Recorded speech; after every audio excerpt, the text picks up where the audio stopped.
বন্ধুরা দেখো প্রিন্ট কি করে বের করছে। তো মানুষ ছাড়াই ম্যানুয়ালি নয়, একদম থ্রু মেশিন। তো প্রথমে এই ডকুমেন্টটাকে তুমি প্রিন্ট করতে চাও, সেটাকে তোমাকে স্টেপলসের একটা মেল আইডি আছে, সেটাতে তোমার নিজস্ব ইমেল আইডি থেকে মেল করতে হবে। ওটা করার পরে স্টেপলস তোমাকে একটা কনফার্মেশন ইমেল দেবে, যেখানে একটা রেফারেল কোড থাকবে।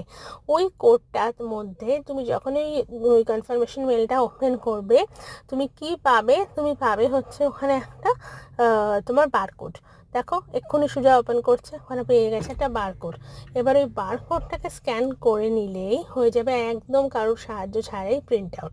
কী করবে, তুমি যখনই বারকোডটা স্ক্যান করবে, ও তোমার যে ডকুমেন্টটা তুমি প্রিন্ট করতে চাও সেটা সিলেক্ট করতে বলবে। এবার তুমি যে ডকুমেন্টটা প্রিন্ট আউট করতে চাও সেটা সিলেক্ট করে নেবে। সিলেক্ট করে নেওয়ার পরে তুমি নেক্সট করবে। নেক্সট করলেই ও ডকুমেন্টটাকে তোমাকে দেখাবে। দেখানোর পরে তোমাকে ও বলবে যে দেখো তোমার এই 0.8 না 0.67 কত একটা ডলার তোমার খরচ হবে।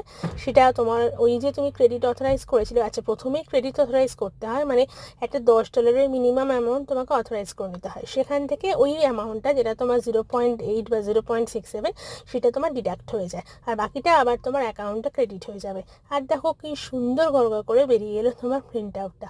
দারুণ মজার ব্যাপার না?